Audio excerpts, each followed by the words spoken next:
ଦେଖନ୍ତୁ ବିଜୁବାବୁ ହେଉଛନ୍ତି ଓଡ଼ିଶାର ପ୍ରବାଦ ପୁରୁଷ।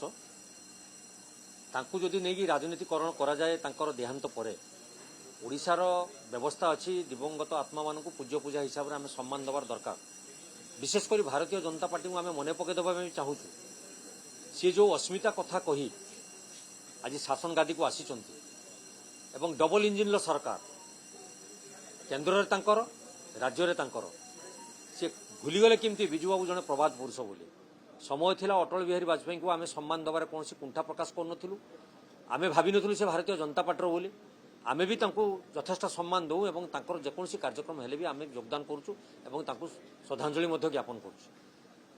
ଏମିତି କ'ଣ ଅସୁବିଧା ହେଇଗଲା ଯେ ବିଜୁ ପଟ୍ଟନାୟକଙ୍କ ବାବଦରେ ଦିଲ୍ଲୀ ଦରବାରରେ ଏ ପ୍ରକାର ଅଶାଳୀନ ମନ୍ତବ୍ୟ ରଖିବା ନିହାତି ଜରୁରୀ ହୋଇପଡ଼ିଲା ଏବଂ ମାନ୍ୟବର ସାଂସଦ ଉତ୍ସାହିତ ହୋଇ ନିଶିକାନ୍ତ ଦୁବେଜୀ ଯେଉଁ ଟାଇପ୍ର ମନ୍ତବ୍ୟ ରଖିଲେ এটা ଓଡ଼ିଶା ପ୍ରତି ଗୋଟେ ଅସମ୍ମାନିତ ହୋଇଛି ବୋଲି ଆମେ ଅନୁଭବ କଲୁ।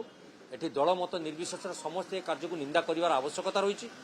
ଯେହେତୁ ଡବଲ ଇଞ୍ଜିନର ସରକାର ଆମେ ମନେ ପକାଇ ଦେଇଛୁ ତାଙ୍କୁ ଯେ ତୁରନ୍ତ ଗୃହରେ ଏ ବାବଦରେ ଆଲୋଚନା ହେଉ, ନିନ୍ଦା ପ୍ରସ୍ତାବ ଗ୍ରହଣ କରାଯାଉ ଏବଂ ଯେଉଁ ମାନ୍ୟବର ସାଂସଦ ଏ ବାବଦରେ ଏ ପ୍ରକାର ମନ୍ତବ୍ୟ ରଖିଛନ୍ତି ସେ କ୍ଷମା ପ୍ରାର୍ଥନା କରନ୍ତୁ ଓଡ଼ିଶାବାସୀଙ୍କ ପାଖରେ ଏବଂ ବିଜୁବାବୁଙ୍କୁ ଯେଉଁ ପ୍ରକାର ଭାବେ ଅସମ୍ମାନିତ କରିଥିଲେ ସେଥିରୁ ନିବୃତ୍ତ ରୁହନ୍ତୁ।